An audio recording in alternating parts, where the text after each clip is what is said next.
गुंडों से पिटवाकर अच्छा सबक सिखाया था, तो वहीं अब रोमा को भी सबक सिखाने के लिए उसकी बहन मंजू उसके दरवाजे तक गुंडे लेकर पहुंच चुकी थी।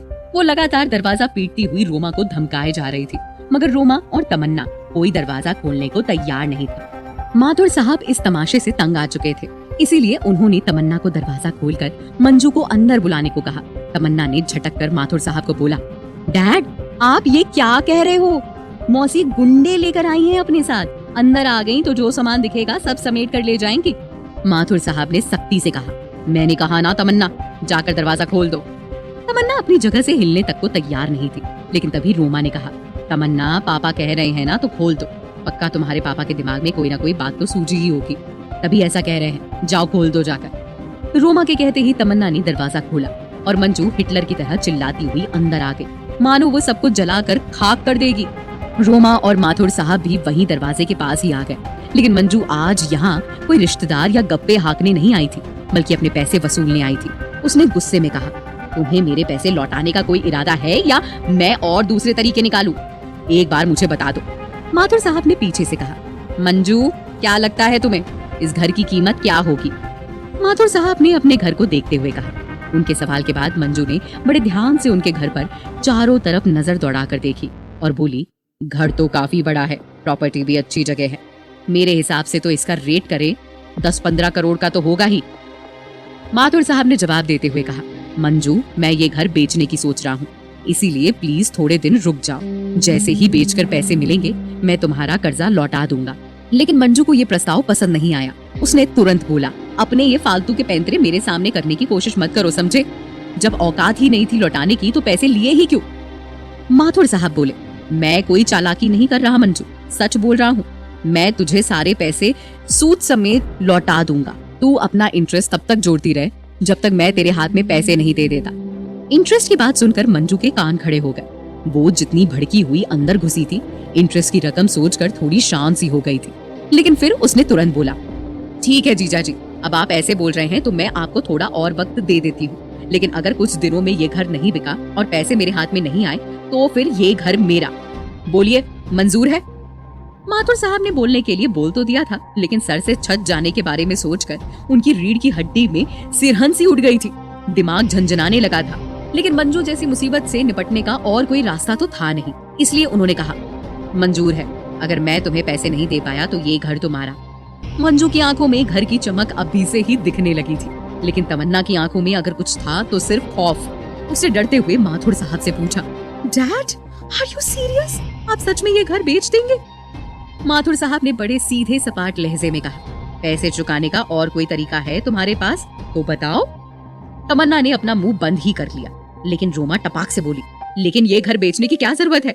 लॉकर में जो वो गहने पड़े हैं वो आखिर किस दिन काम आएंगे?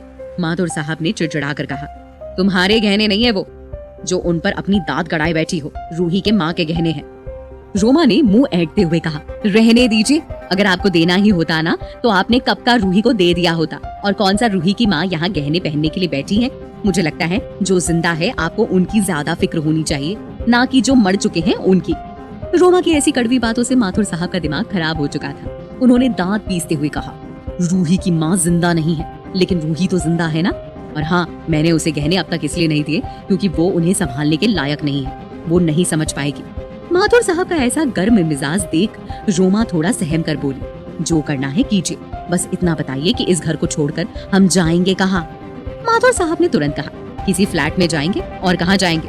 और फिर जब सिचुएशन कुछ ठीक हो जाएगी तो खरीद लेंगे इसे वापस। माथुर साहब की बात सुनकर तमन्ना ने वापस अपनी नौटंकी शुरू कर दी और अपनी माँ के पास जाकर रोना शुरू कर दिया। मम्मा प्लीज यार, मुझे नहीं जाना इस घर से। आप खुद सोचो ना कि हम कैसे रहेंगे उस छोटे से फ्लैट में। नहीं हो पाएगा मम्मा। चुप रहो, अभी ये सब मत बोलो, वरना तुम्हारे डैड को जानती हो ना, पहले गुस्सा करेंगे फिर अपनी तबीयत खराब करके बैठ जाएंगे। रोमा ने समझाते हुए कहा।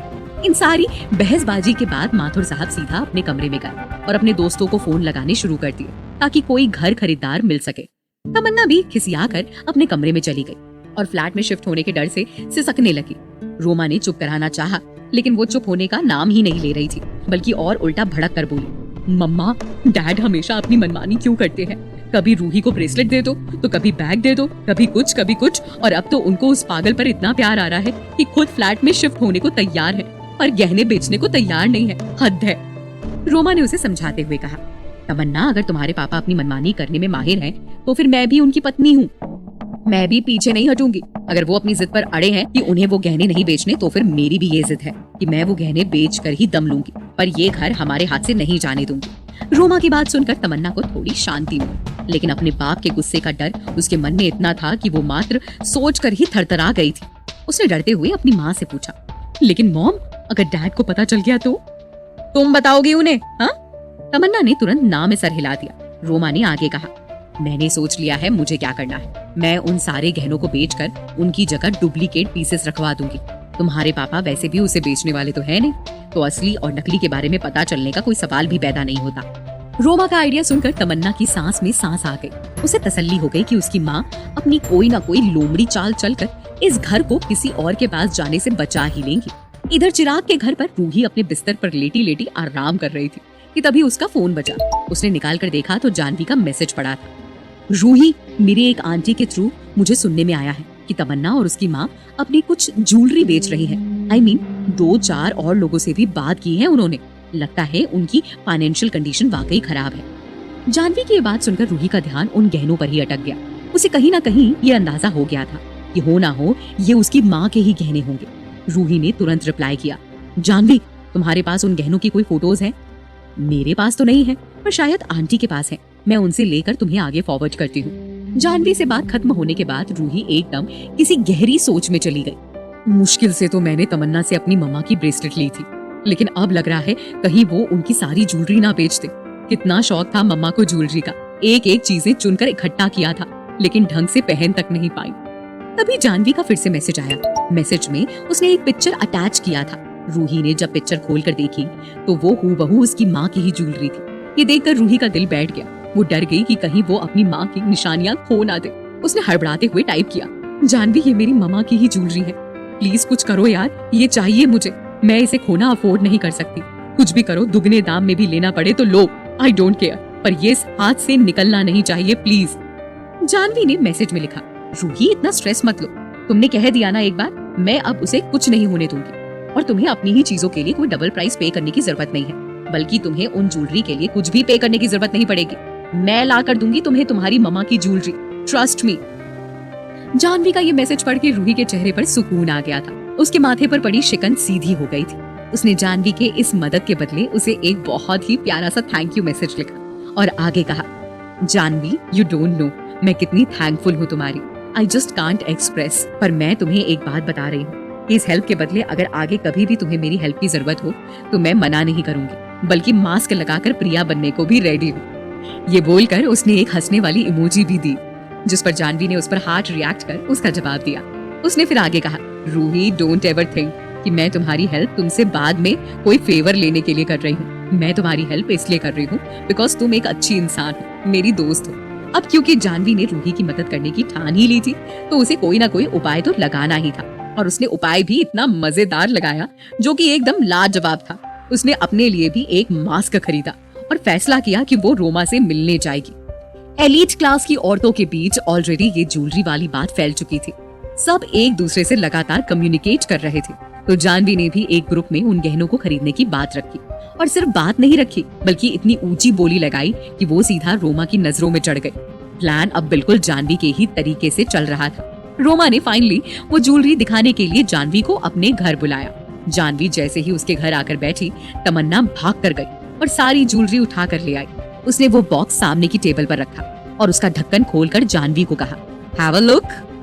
सारे जेवर देखकर जानवी की तो आंखें ही ठहर गई थी। हर एक पीस वाकई इतना खूबसूरत था कि जैसे चुन चुन कर इकट्ठा किया गया। सब पर इतनी महीन नकाशी थी, ये देखकर कि उसकी महंगी कीमत का अंदाजा लगाया जा सकता था। जानवी हाथ बढ़ाकर एक नेक पीस उठाने लगी कि तभी तमन्ना ने उसे एकदम से रोक दिया। Don't touch it. जानवी उसे चौंक कर देखने लगी। आई मीन, आप दूर से देखिए, कहीं कुछ हो ना जाए, तमन्ना ने कहा। अगर छूकर नहीं देखूंगी तो इसकी असलियत का, इसके वजन का कैसे पता चलेगा बेटा? जानवी थोड़ा मिडिल एज्ड वुमेन की आवाज निकालती हुई बोली। रोमा ने तुरंत कहा, तमन्ना, देखने दो बेटा। रोमा की इजाजत मिलते ही जानवी गहने उठाकर देखने लगी।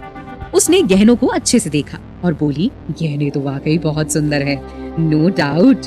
बट स्टिल मुझे अपने एक्सपर्ट से एक बार दिखाना होगा। एक बार उसकी तरफ से हाँ हो जाए तो मैं उसी वक्त सब खरीद लूंगी। Is this fine with you? Roma ने वैसे भी उन गहनों का रेट इतना ज्यादा रखा था कि गिन चुन के 1-2 क्लाइंट आगे आए थे, जिसमें एक तो जानवी ही थी। लेकिन फिर भी जबरदस्ती का रौब झाड़ते हुए रोमा ने कहा, हाँ मगर हम ज्यादा देर रुक नहीं सकते। ओके देन मैं आपसे कल ही मिलती हूँ, ठीक है? जानवी ने कहा। रोमा ने सर हिलाकर हाँ कर दिया और जानवी वहां से निकल गई। गहने बिकने की खुशी में रोमा और तमन्ना दोनों के चेहरे पर तीखी सी एक लंबी मुस्कान खिल चुकी थी। आखिर जानवी बिना किसी रकम के रोमा से वो ज्वेलरी कैसे हथिया पाएगी? क्या माथुर साहब को रोमा की इस हिमाकत का पता चल पाएगा? आप लोगों को क्या लगता है, क्या होंगे इन सभी सवालों के जवाब? कमेंट बॉक्स में कमेंट करके जरूर बताएं और सभी सवालों के जवाब जानने के लिए सुनते रहिए अंधाधुन इश्क, सिर्फ पॉकेट एफएम पर।